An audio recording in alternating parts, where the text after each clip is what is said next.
Buenas noches, amigos. La historia está presente en el viajero cuántico de muchas maneras. Hemos tratado más de una guerra, tal vez no en concreto hayamos hablado de la Primera, de la Segunda Guerra Mundial, hoy van a salir de pasado, porque vamos a hacer alusión a ellas en el programa, pero el tema no va concretamente de hablar de la guerra, va a ir de los animales que se han utilizado no solo en la guerra, sino en la ciencia, en la investigación y cómo esos animales pues han sido desde héroes hasta han pasado a ser desgraciadamente hechos luctuosos de la historia por todo lo contrario. En unas veces, como la famosa perrita laica, se consideran héroes de Rusia, la propia perra. En otras veces, esos perros, pues ya saben ustedes, han ayudado en terremotos, en calamidades, a encontrar desaparecidos, y son héroes para muchas policías, para los bomberos, por ejemplo, y en otras pues han sufrido, pues tal vez, no te voy a decir que igual, que más, pero sí igual que muchos seres humanos, porque ha habido, por ejemplo, pues a veces en alguna batalla o en alguna o al final de una guerra en concreto, muchos más muertos animales que seres humanos. Ustedes me dirán que eso es una aberración porque comparar a unos y otros, pero lo cierto es que el ser humano los ha utilizado y los sigue utilizando. Y de eso vamos a hablar esta noche, de los animales utilizados en el combate, ignorados por la historia a pesar de su decisivo papel en los grandes conflictos de la humanidad. De eso y de mucho más. Antonia Prada, buenas noches. Hola, buenas noches. ¿Qué te parece este tema de esta noche? Bueno, me parece un tema muy interesante porque no se suele tratar y se suele, lógicamente en las guerras, en los conflictos se habla de las víctimas humanas, pero claro, de los animales no se suele hablar cuando se han utilizado muchos a lo largo de la historia, desde la antigüedad. Yo conozco los animales, la utilización de los animales en el combate de la vida cotidiana, es decir, Ay, qué bonito. una, una persona que ha vivido en el campo, que ha nacido y ha vivido en el campo, hija de campesinos, pues claro, ¿cómo ves a los animales? Pues no los ves tanto como mascotas como los vemos en las ciudades, que también los hay, por supuesto, hay los gatitos, los perros, pero también los perros se utilizan para cuidar los rebaños, para cuidar las casas, o sea que no son simples mascotas. Entonces, claro, siempre los he visto desde una perspectiva distinta como los podemos ver en las ciudades. Siempre se han utilizado para el trabajo desde siempre, desde la antigüedad. Es algo inherente al ser humano, cuando el ser humano se hace sedentario, cuando se hace recolector, Domestica a los cuando animales. lo domestica para su utilización, o sea que la utilización de los animales, como decía, en el combate de la vida cotidiana. Luego está efectivamente en las guerras, en los conflictos bélicos, que es lo que vamos a tratar hoy.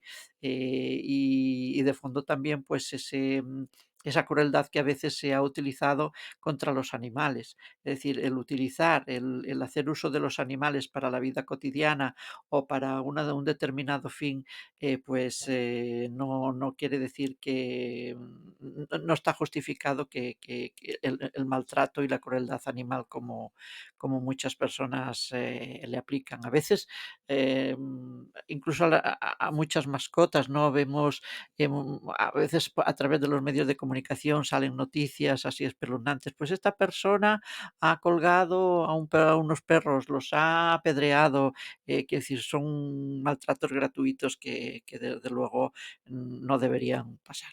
Ujú. Bueno, pues de esto vamos a hablar esta noche.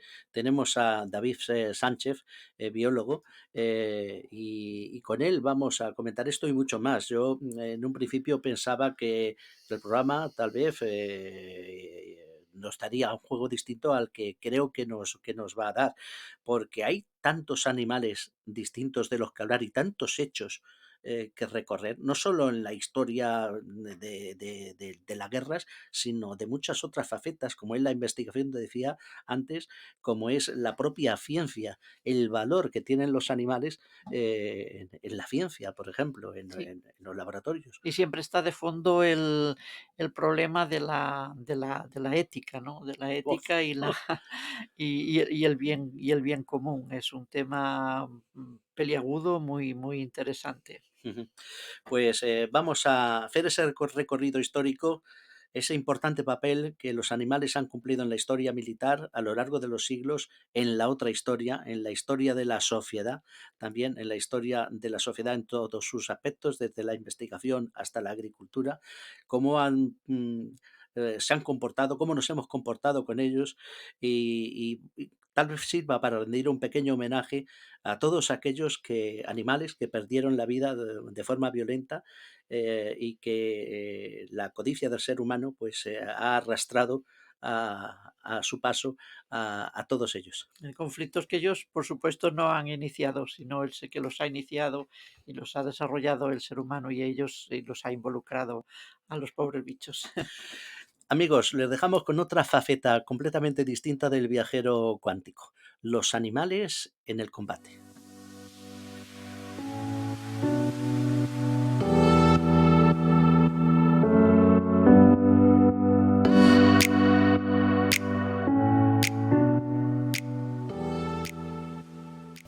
David Sánchez estudió la licenciatura de Biología y el grado superior en Gestión Forestal y del Medio Natural en Salamanca. Actualmente ejerce como profesor de ciencias en secundaria. Se inició como divulgador científico gracias a las redes sociales, detrás del seudónimo Biología y Arte, gestionando sus cuentas de Twitter, Instagram y el blog de la biología en el cine y las artes, recursos a través de los cuales pretende compartir desde un punto de vista diferente su pasión por la ciencia y la biología en particular. Lleva varios años coordinando una sección de divulgación científica en el periódico local Viva Cunil de la Frontera en Cádiz y ha comenzado recientemente a colaborar como escritor en la revista Muy Interesante.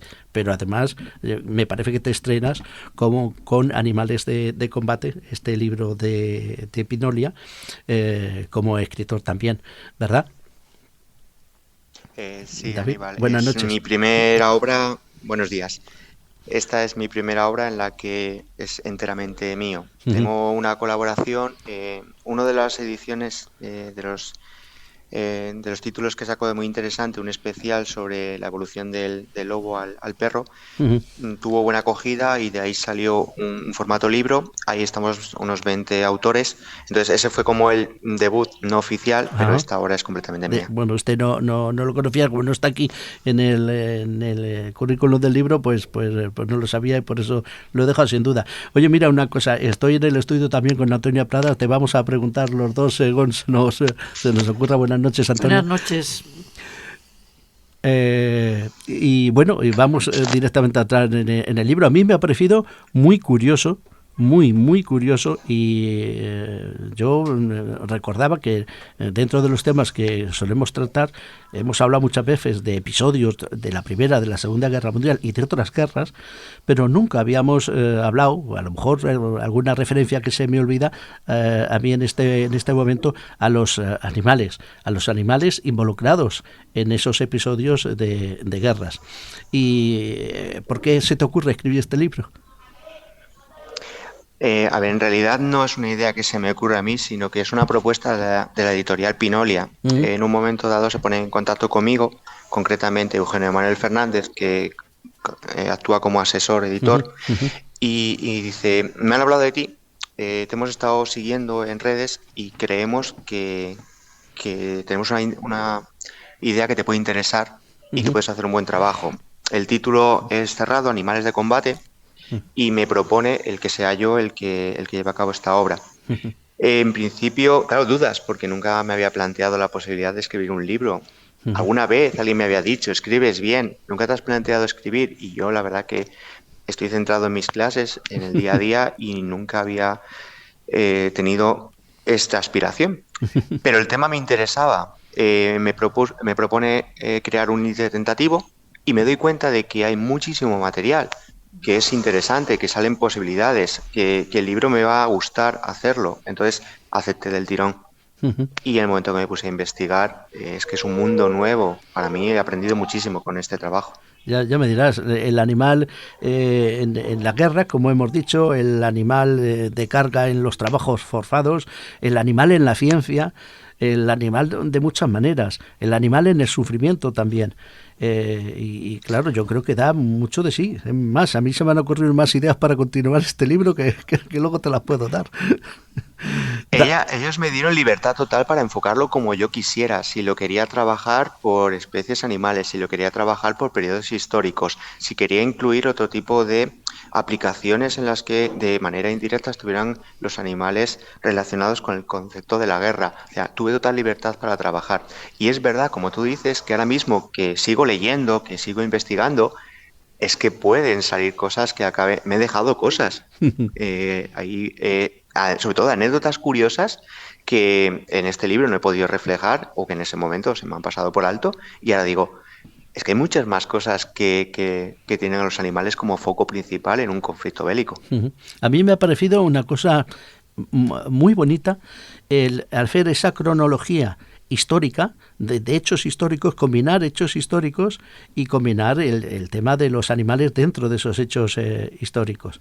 Me ha parecido muy chulo porque uno hace un repaso, está claro que hay un profesor detrás, un repaso de los hechos principales y no tan principales de la historia, el padecimiento o los logros con los animales y la mezcla de esas curiosidades también que muchos no sabemos.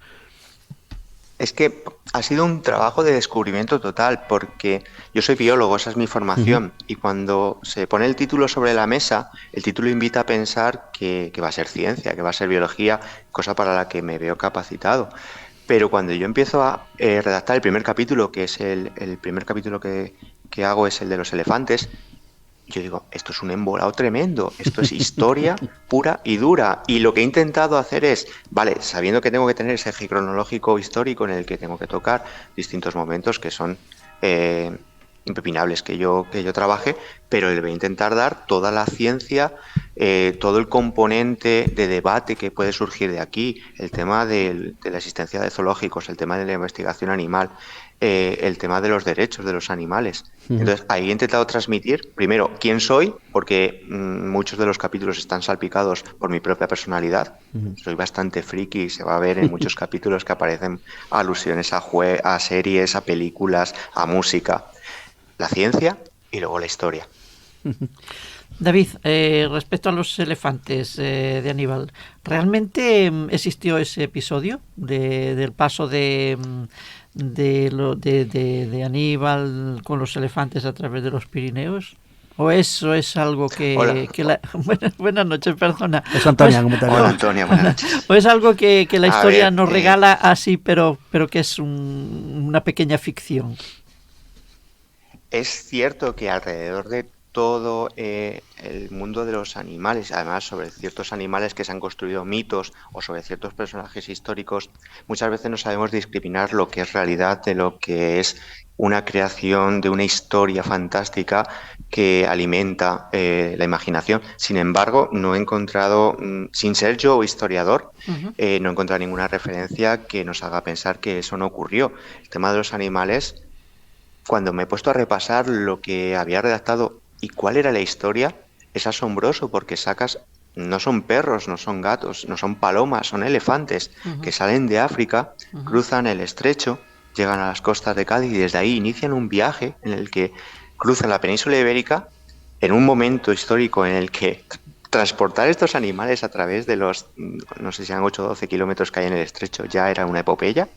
Cruzar la península ibérica combatiendo con todos los pueblos que había en ese momento hostiles, negociando o batallando con ellos. Cruzar el Ebro, cruzar los Pirineos, cruzar los Alpes, es una auténtica locura. Toda una odisea, desde luego, y además unos animales que vienen de África y que, claro, no estarían adaptados a los fríos europeos, a este clima más adverso, quizá para ellos.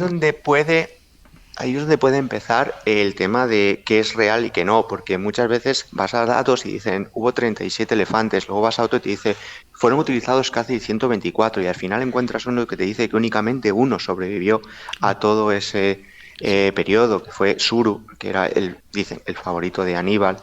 Entonces, ahí ya no sabes diferenciar qué es real y qué ha sido alimentado por la imaginación humana. Bueno, Pero hay referencias romanas de Roma en las batallas a los elefantes, y hay referencias, no sé, yo siempre he creído que al final, después de los Alpes, ahí le quedan 20 y tantos elefantes, que son con los que hay las dos famosas batallas creo que fue la Tercera Guerra Púnica, dentro ya de Italia, que se hacen con esos elefantes en vanguardia, porque hay textos, no recuerdo ahora mismo los textos de qué romanos son, pero hay textos referenciales a eso. Y te he interrumpido, perdona, David. Sí. Textos hay muchos, pero es eso, que seguramente hubiera bajas y seguramente en ese camino fueran muchos más de los que se dicen realmente. Pero que hay bastantes referencias que demuestran que eso ocurrió y que ha seguido ocurriendo, porque no fue solamente Aníbal, hay muchos más episodios en los que el elefante es el animal de combate principal. Bueno, tú mencionas en el libro que lo que a mí me preocupó en un principio, hablas de Alejandro Magno y su relación con los elefantes, y yo revisando el libro digo, ¿a que se ha dejado a Aníbal? ¿A que no habla de mis elefantes? No, empiezo por Alejandro, el momento histórico en el que comienza todo, primera batalla en la que te encuentras estas bestias, no como un animal participativo, sino como un elemento intimidatorio. Pero luego he intentado, en las 10-12 páginas que me ofrece cada capítulo, que yo le quería dedicar a cada capítulo, salpicar de todas las eventos históricos en los que haya sido importantes, y creo que el tema de Aníbal para mí es un logro el conseguir que estos animales atravesasen simplemente el estrecho y llegar a las costas de Cádiz. Es que simplemente esa travesía, engañando a los animales prácticamente adormecidos, con superficies que representaban la realidad de las superficies que tenían en el continente, para que no se vieran intimidados por el agua. Uf. Claro. Vamos, David, si te parece, otro hecho histórico, pero más reciente, al descubrimiento de América. ¿Qué papel representaron los perros alanos que llevaron los españoles a América para intimidar y realmente crear bastantes destrozos en los indígenas? Comenzamos ese capítulo con un debate moral sobre si realmente ese descubrimiento, esa colonización fue un genocidio o no. Está claro que el armamento y la tecnología que podían llevar los europeos en ese momento histórico superaba muchísimo al que tenían los habitantes indígenas de esa zona. Pero la llegada de dos animales concretos, los caballos y los perros, fue un aliciente para que esa batalla se fuera todavía más beneficiada o favorecida hacia el lado de los europeos. Hay dos batallas que yo tengo como señaladas en las que se demuestra la crueldad y lo contundentes que podían ser estos animales. La batalla de Celda en 1519 y la de Cholula. Los documentos que yo he revisado hablan de que los mismos europeos se llegaron a dar cuenta de que estaban practicando una auténtica carnicería sobre mujeres y niños, y que incluso llegaron a amagar con retirarlos del combate por lo que estaban ocasionando. Porque los perros alanos eran capaces de devorar, ¿no? De atacar directamente al individuo. Describen un perro alano como una bestia de 80 kilos, con una poderosa mandíbula, que encima los vestían con pinchos, con armaduras, y que llegaron a ser utilizados como elemento de castigo. Ahí se llamaban aperreamientos, en los que los soltaban contra la población y de manera totalmente cruel y desproporcionada. Y el animal, bueno, aquí os estáis haciendo referencia los dos al animal de ataque, como son los elefantes y como son estos perros alanos.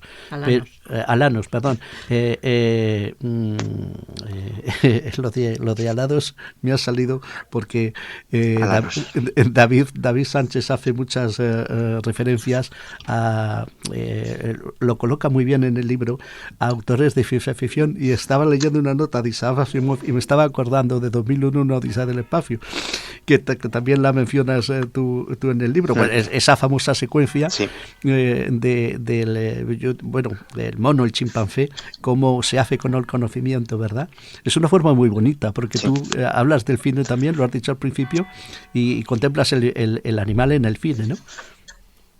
Sí, lo uso mucho en mis clases. Al final me da cuenta de que tengo que transmitir mis conocimientos de la manera más atractiva e interesante que a mis alumnos les llegue. Entonces, viven con las series, viven con las películas y bien aprovechadas son recursos muy útiles. Entonces, de forma directa, no nos tenemos que ir muy lejos. Hay 3 animales que han sido considerados como héroes de guerra que tienen su propia película.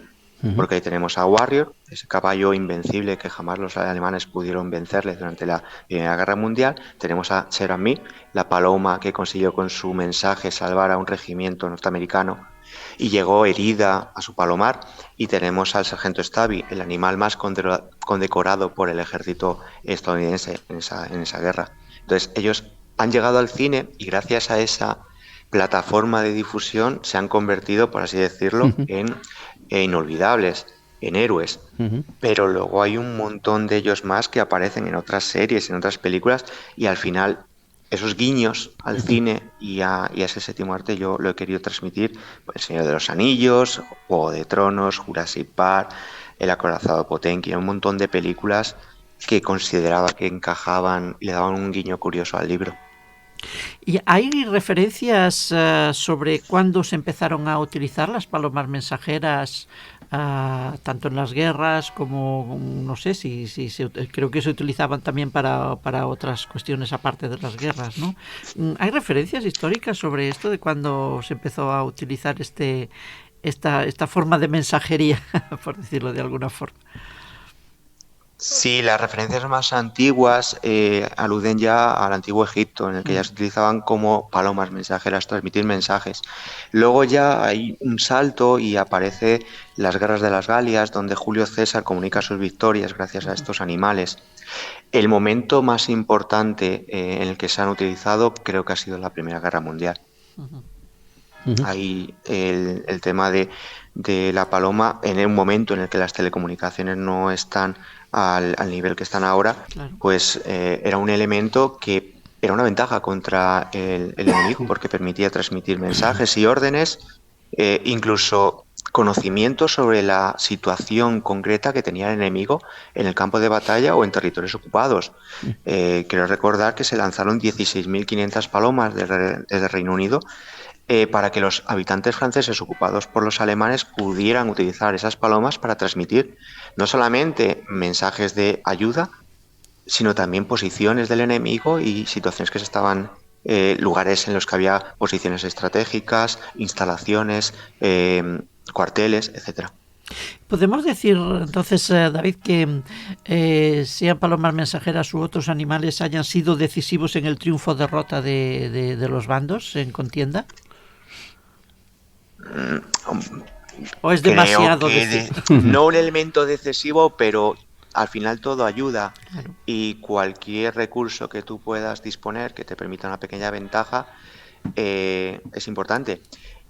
Que hayan sido decisivos, me voy a un caso ya más reciente, leyendo después de haber publicado el libro, porque esta parte ni siquiera está en el libro, habla de la importancia que tiene un animal tan vulgar, digo vulgar entre comillas, como la mula, en la Guerra Civil Española, y como ciertas batallas estuvieron condicionadas por la presencia o no de estos animales en uno de los dos bandos.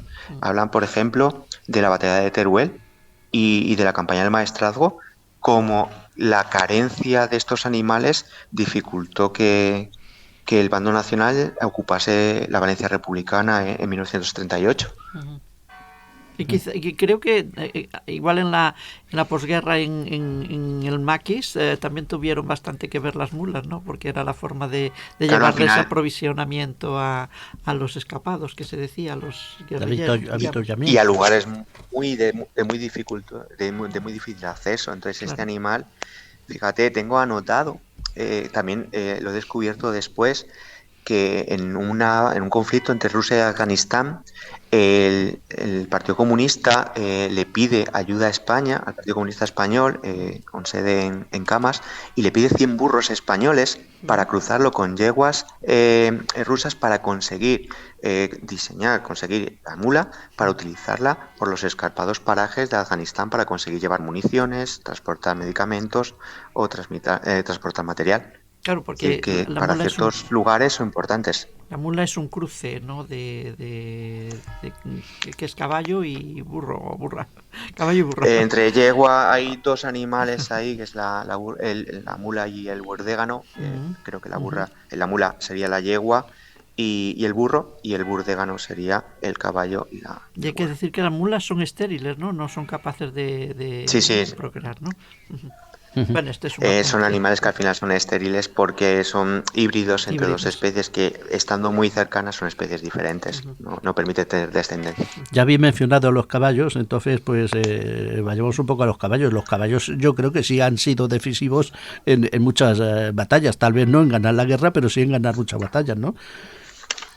Claro, al final, desde el principio en el que se empiezan a usar como animales de tiro, hasta las grandes cargas de los grandes ejércitos mogoles, cómo se utilizó el caballo Persia, los caballos han sido utilizados para todo prácticamente, como caballería, elemento de carga, elemento de tiro, para transportar, e incluso hay una foto en el libro en el que aparecen cadáveres de caballos colocados como si fueran una pequeña barricada y se está disparando utilizando su cuerpo como defensa.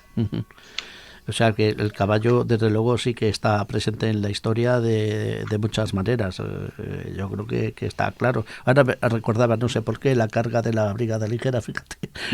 No sé si hace referencia a ella, pero bueno.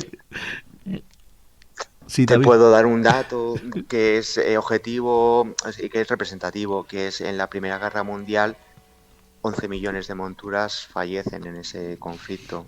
En la primera, Entonces, solo en sí, la primera. en la primera. Solo en la Primera Guerra Mundial, entre 8 y 11 millones de monturas, en las que se incluyen caballos, camellos, burros, mulas. Entonces, es casi equiparable al número de víctimas militares que hay en ese conflicto. ¿Y entonces en la segunda? ¿Tienes datos o En no? la Segunda ¿Fue Guerra superior o no? Mundial, el dato no lo tengo, pero empieza a decaer, porque si te das cuenta, es un momento en el que empiezan a aparecer las grandes carros de combate. Entonces, el caballo empieza a perder protagonismo en estos conflictos porque aparecen métodos de transporte, primero, mucho más rápidos, segundo, mucho más contundentes. Pero tal vez tú hay un episodio que mencionas las bombas de Hiroshima y Nagasaki, y en Hiroshima pues comentas los datos de 100.000 muertos, 100.000 personas muertas instantáneamente, y en total de los habitantes de Hiroshima eran 300.000, 200.000 murieron a posterioridad. Pero ¿existen los datos de los animales muertos en Hiroshima? No lo he encontrado y no he encontrado nada. Si lo hubiera encontrado, seguramente pero por lo menos hubiera sido proporcionales, un ¿no? O dato. sea, si murió esa cantidad de personas, claro, animales también habría. No sé, La bomba no hombre, distinguía. obviamente el número de víctimas, ahí los efectos de la bomba no discriminan entre seres humanos y animales, por tanto los datos tuvieron que ser muy altos, pero no te sé decir porque no tengo un dato objetivo. Si miramos el efecto de una batalla o de un sitio, de un ataque contra una ciudad, ¿cómo puede afectar a los animales?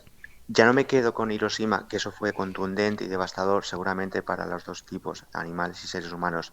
Vámonos un poquito más atrás y veamos, por ejemplo, en Londres, durante la Segunda Guerra Mundial, la segunda semana, que el sitio que estaban en la ocupación que estaban haciendo los alemanes obliga a los habitantes de Londres a empezar a sacrificar sus propias mascotas, a empezar a buscar animales callejeros para alimentarse y acabar comiéndose los animales de los zoológicos como medida ya desesperada de tener alimento. Entonces, si en esa ciudad, ese sitio puntual, implicó la muerte de todos esos animales, creo que en 2 semanas fueron casi 500.000 animales los que se sacrificaron, Hiroshima tuvo que ser una barbarie. Y después están los animales domésticos, los animales de granja, quiere decir, en el campo, para para cortar los suministros y minar la resistencia, ¿no? Esto supongo que se habrán hecho grandes masacres indiscriminadamente, gallinas, caballos, cerdos, de todo, ¿no? Claro, sí, también en este tipo de situaciones lo que haces es limitar la alimentación del enemigo, al final lo condicionas. Uh-huh. Lo puedes hacer bien de manera indiscriminada, atacando y masacrando. Hubo una utilización en la que utilizaban los animales domésticos infectados por virus para transmitir enfermedades, virus y bacterias, para transmitir enfermedades a las ciudades enemigas. De eso hasta, mira, pues he considerado el tema de los zoológicos, no he considerado el tema de las granjas. Es verdad que da para un nuevo nuevo libro, ¿no? Sí, la verdad que hay aspectos que ahora empiezas a descubrir y dices, es verdad, en esto no me he centrado, no he caído. Ya te he dicho yo al principio que daba para mucho esta idea de hacer este libro en concreto que tú has escrito. Bueno, tal vez dentro del arquetipo de los animales está el arquetipo como, bueno, digo arquetipo, es una realidad, como pues ha contribuido de distintas maneras. Pero ¿ha habido episodios que tú hayas, de los que sepas? Yo, a mi mente acude alguno, como a algún director de algún zoológico, tanto en la Alemania nazi como por ejemplo en el mismo Londres, que si no dio su vida casi por los animales. Ha habido episodios donde ha sido al revés, hay personas, humanos que han dado su vida por salvar animales. David. No, Sí, estoy, lo que pasa es que quiero pensar porque hay situaciones en las que los seres humanos han rescatado animales prácticamente estaban defenestrados en un puerto, abandonados en una calle. Hay casos en los que, por ejemplo, creo recordar en Leningrado, una familia formada por una abuela, una madre y una hija son ayudadas por una pequeña gatita que caza gorriones y pequeñas presas para que se alimente la familia, y cuando esta gatita empieza a perder eficacia, la abuela sale a la calle a esparcer granos que atraigan a los gorriones, a los pajarillos, para que la gata pueda seguir cazando. Y cuando termina la guerra, en vez de sacrificarla, que en un momento dado en el que tienes un gato que te puede dar alimento de manera directa, hay otro caso en Leningrado en el que se acaban comiendo a su mascota, ellas respetaron la vida de este animal, y cuando pasó la guerra tenía una posición privilegiada en el hogar en el que el alimento que recibía para un momento en el que no lo había era un lujo. No tengo un caso concreto de sacrificio de vida humana para salvar la vida de un animal, pero ese es un ejemplo de cómo el ser humano ha reconocido el trabajo de los animales, o en este caso de una mascota, y lo ha respetado en vez de utilizarla como una fuente de alimentación. En otros lados, como en Hyde Park, en Londres, en el parque de Hyde Park, hay un monumento a los animales, ¿verdad? Y ese monumento tiene una frase, te la voy a leer, que dice que dieron su vida por los seres humanos, aunque ellos no tuvieron la posibilidad de decidir sobre ello, es decir, que contribuyeron y que no tenían otra opción, es la frase. La frase dice, este monumento sirve para visibilizar a millones de animales que murieron y jugaron un papel vital en todas las regiones del mundo, en la causa de la libertad humana, porque su contribución nunca debe olvidarse. Y en pequeño, dice, no tenían otra opción. Fueron obligados a hacerlo. Claro, hemos hablado de los perros alanos, de esos animales tan feroces que tuvieron su papel importante en el descubrimiento de América, ¿no? En la conquista, digamos. Pero ¿y los sabuesos que no, digamos, que no atacaban? ¿Qué papel realmente desempeñaron durante varios conflictos? En ese momento concreto, o a lo largo de toda la historia de la guerra. A lo largo bueno, no sé si también utilizaron sabuesos en ese momento o no, pero a lo largo de la historia de los conflictos bélicos que ha habido, ¿qué papel desempeñaron los perros? Vamos a empezar por los básicos, como puede ser animal de compañía, en el que al final era una forma de tener un entretenimiento en la tropa, de tener ser cercano, que en una trinchera durante días y noches te diese compañía y te diese ese calor que no tenías humano. Dos, el tema, por ejemplo, de la búsqueda de heridos, el utilizarlos para transportar medicamentos, el tener un animal que protegiese o que defendiese los emplazamientos. Y ahora vamos a casos más crueles de entender. Por ejemplo, cómo se utilizaron en la Segunda Guerra Mundial para sabotear los tanques alemanes. El ejército soviético inició un plan de adiestramiento de perros en el que le colocaban una carga explosiva. Eran educados, condicionamiento clásico de Pavlov, para meterse debajo de los carros de combate de los tanques, y en ese momento ellos consideraban que el perro mordería la correa, soltaría el explosivo y volvería sano y salvo al lugar del que parte. Sin embargo, el comportamiento de los animales dentro del campo de batalla era muy diferente al esperado, incluso muy diferente al de los entrenamientos, y el perro se desorientaba, volvía con la bomba, no la soltaba. Decidieron que era más efectivo enseñar al perro a meterse debajo de los tanques alemanes y explotar el perro y explotar el tanque. Eso contribuyó, primero, a que la eficacia aumentase y segundo, a que el número de vidas animales en ese conflicto se incrementase muchísimo. Sí, y la efectividad, los datos, vamos, yo no soy un historiador para decir esto es efectivo o no, pero utilizar miles de perros y que las cifras sean de unos pocos cientos de tanques, pues igual fue decisivo en ese momento, pero me parece desproporcionado.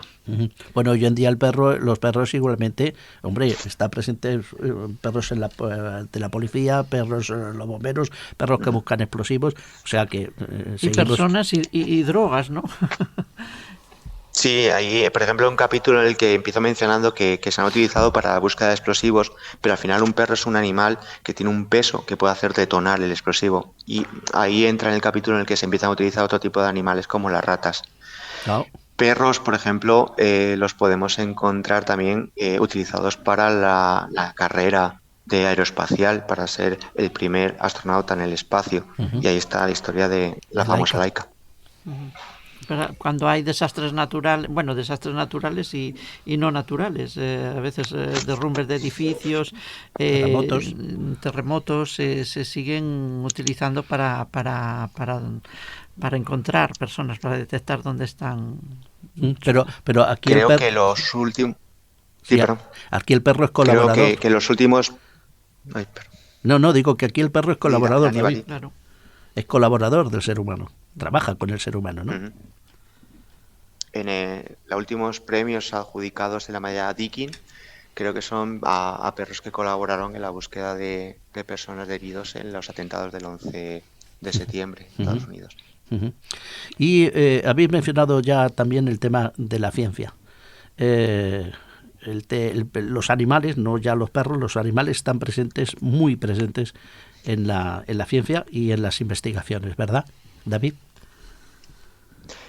Sí, vengo justo una hora antes de debatir ese tema con los alumnos de primero de la ESO, de cómo se han utilizado, pues yo les decía los ejemplos que ellos pueden entender hasta hace poco para el uso de cosméticos, para el tema de vacunas, medicamentos, pero en el tema de investigación militar también se han utilizado y ahí es de forma muy contundente de cómo pruebas de balística, pruebas de explosivos, pruebas de ataques químicos, y se han tenido utilizando, y creo que todavía hay centros de investigación, Reino Unido y Estados Unidos, en los que hay su propio programa de investigación con animales.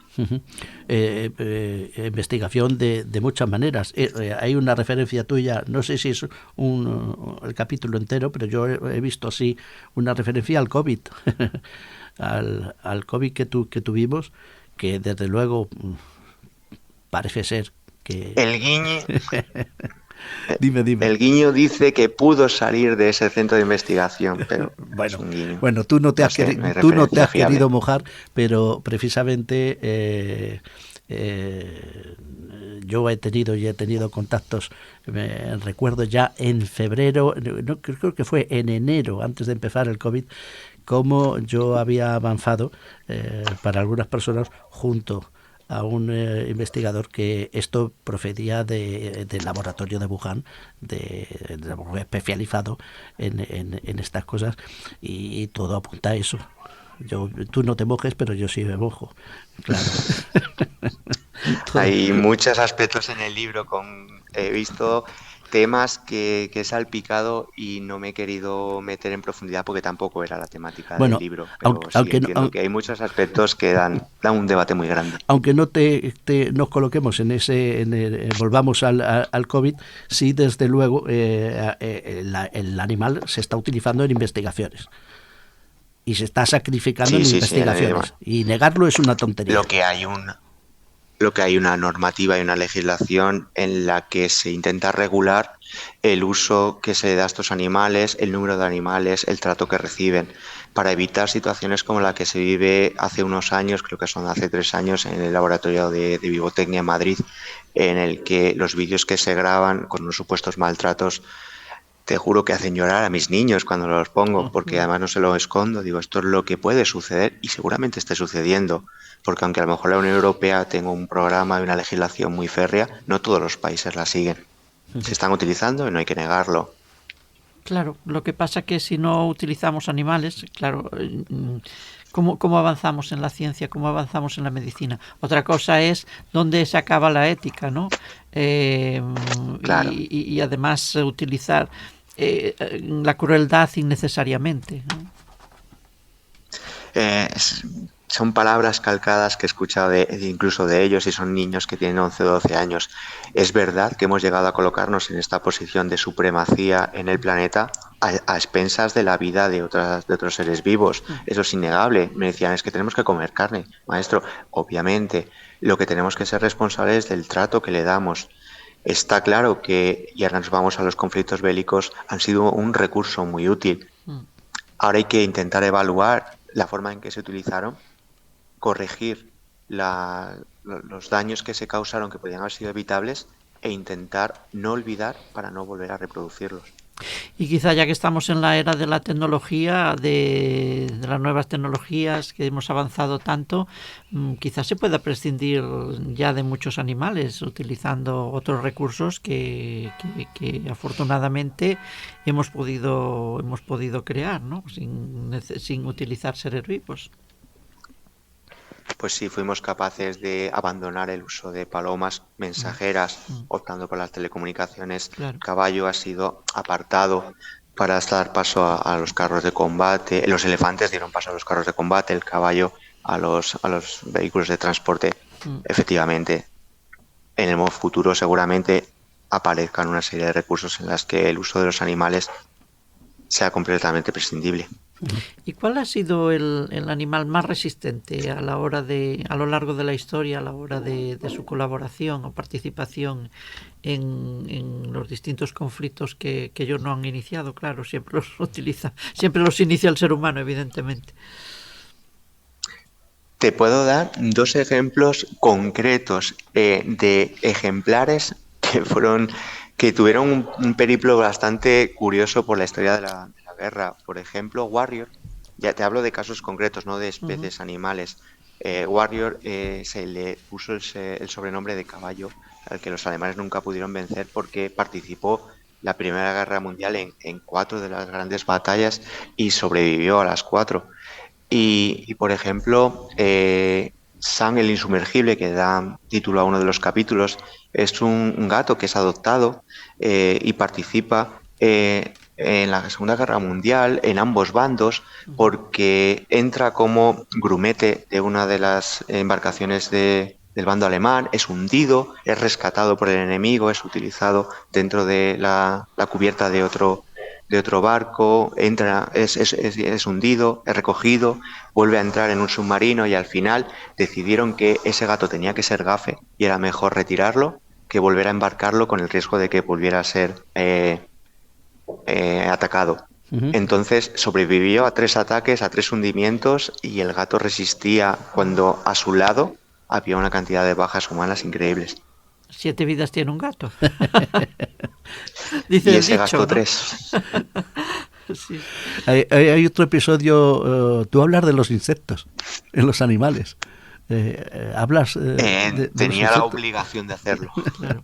y de las abejas. Tenía la obligación de hacerlo. ¿Por qué Sí, sí, tenía tenía la la obligación de obligación? A ver, hacerlo porque yo explícanos. yo soy biólogo, empecé trabajando en el departamento de entomología. Una de las personas que más apoyo me ha brindado con el libro es entomólogo, entonces me dijo, David, no puedes olvidarte de que haya un capítulo de insectos. Mm. Fue relativamente fácil diseñarlo porque ya hay una obra en la que habla de insectos en la guerra. Entonces, utilizando como referencia esa obra, Soldados de seis patas, en inglés, pues fui construyendo un capítulo en el que aborde cómo los insectos han sido utilizados principalmente de tres maneras. Una para crear plagas, dos como ataque directo y otra para crear enfermedades. Claro.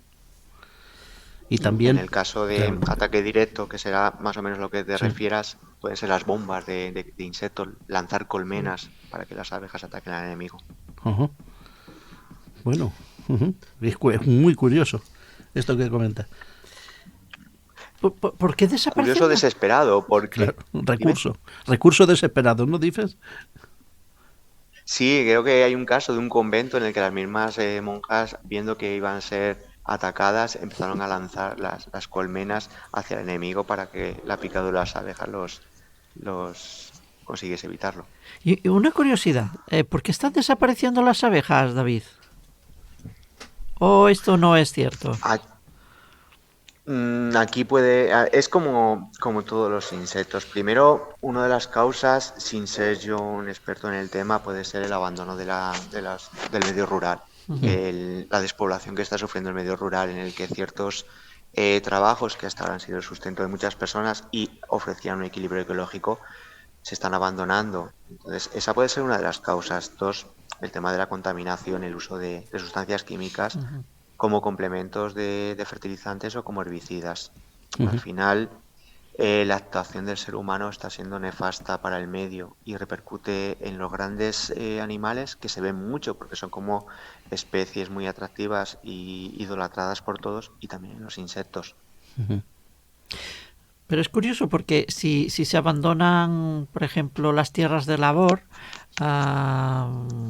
crece el monte y crecen más especies que dan flores y que podrían ser un mayor sustento para las abejas. Parece un contrasentido, ¿no? Y sin embargo están desapareciendo. Pues si se abandona el campo, también hay menos pesticidas, ¿no? No sé. Claro, yo creo que es algo multifactorial. El tema del abandono del campo, muchas veces ni siquiera se dejan las tierras en barbechos y se respetan esos ciclos de rotación y se respetan esos lugares que parecen descuidados pero que ofrecen una gran biodiversidad. Entonces, yo creo que es algo multifactorial en el que todo eso el cambio climático también está haciendo que algunas especies se vean afectadas, la llegada de especies invasoras que son más agresivas que las que tenemos aquí. Es verdad que sí se está viendo un decrecimiento en la población. Y desde el punto de vista del biólogo, ¿todos los animales tienen razón de ser en la naturaleza o hay algunos que son indeseables, que mejor que no existiesen? Bueno. ¿Qué pensáis los biólogos de esto? Porque, Como biólogo, el argumento que te doy casi es el mismo que el que le puedo dar a mis alumnos. Desde el punto de vista humano está claro que hay animales indeseables y que podíamos creer que podíamos prescindir de ellos, pero al final todos los animales están encadenados. La existencia de todo animal está encadenado. Hay redes tróficas en las que un animal sirve de alimento a otros. Entonces controlan las poblaciones, polinizan, controlan biológicamente otras plagas.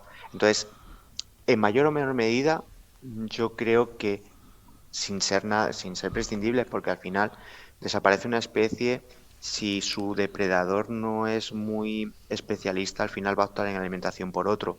Pero sí es verdad que el equilibrio ecológico se rompe. Yo considero que sí.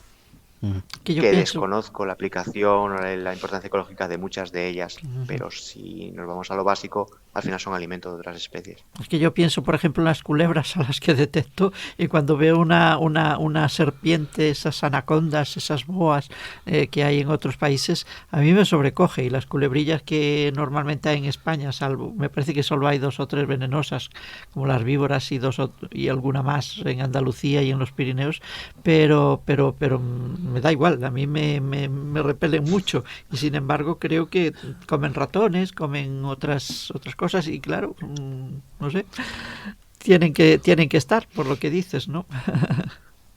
Claro, al final es un equilibrio depredador-presa, entonces el eliminar una especie que consideramos repulsiva por nuestra propia forma de verla, puede hacer que una especie que estaba controlada en ese momento incremente su población. Creo que hay casos extraños de introducción de animales en Australia en la que se vio que el eliminar ciertos depredadores o el incluirlos provocaba un desajuste ecológico importante. También las serpientes y las culebras se han utilizado como animales de combate a lo largo de los conflictos Hay un y ejemplo en lucha de el intereses que se lanzan al margen de conflictos Y bélicos, para ¿no? asesinar.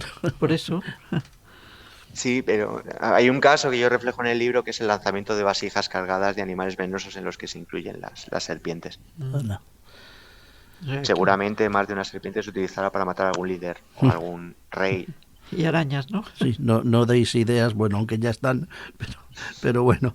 David Sánchez, tenemos que ir terminando y hay algunas preguntas que yo me gustaría bueno, algunas ideas que me gustaría saber tu opinión sobre estas cosas que te voy a plantear, un poco rápida, sobre los zoológicos.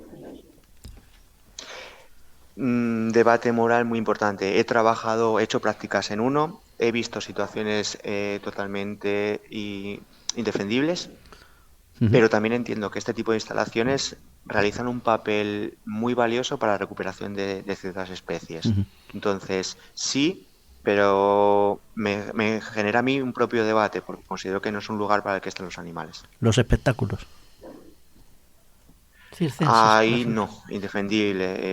El hecho de esos animales no disfrutan, esos animales, por mucho que estén cuidados, mi opinión es que son animales que funcionan por condicionamiento clásico.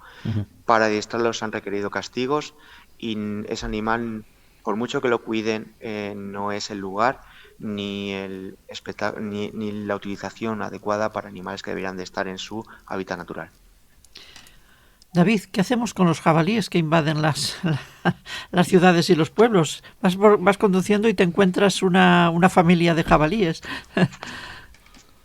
¿Por qué crees que invaden? Pregúntaselo a mi padre, que muchas veces está puesto con los petardos para que no le entren en el huerto. Hay que Pensaba que ibas a controlar. decir que es cazador tu padre. Y al mío que ha tenido que poner un cerco para que no No. le revuelvan las patatas. No, nosotros tenemos cultivos y vivimos en la sierra y ahí hay una población de jabalíes importante que, como vos decís, pueden provocar accidentes de tráfico. De hecho, yo los he visto, me los he cruzado por la carretera. Entonces, cuando abordo el tema de la caza, yo no rechazo la caza como un elemento de control cinegético.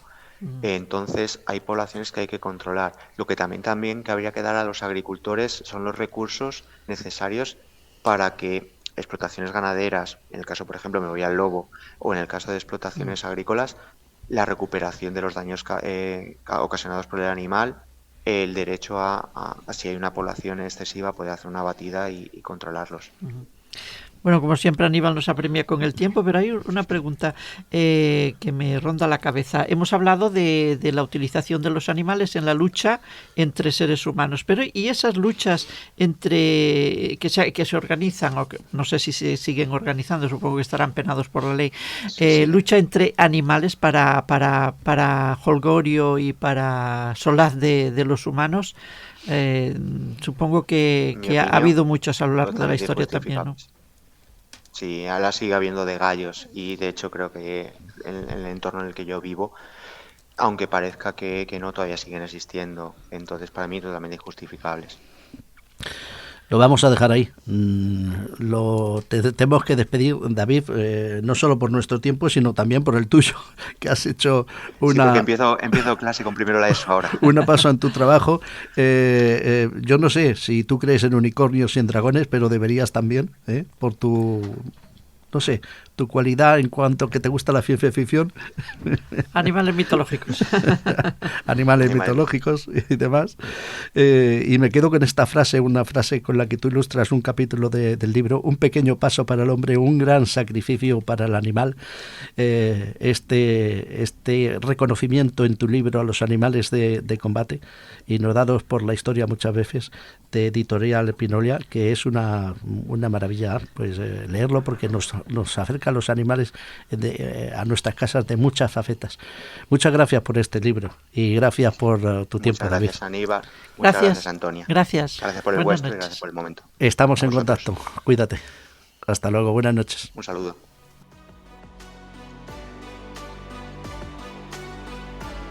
Amigos, amigas, hasta aquí el viaje de hoy. Nos volvemos a ver en la próxima aventura del viajero cuántico. Gracias a todos por estar ahí.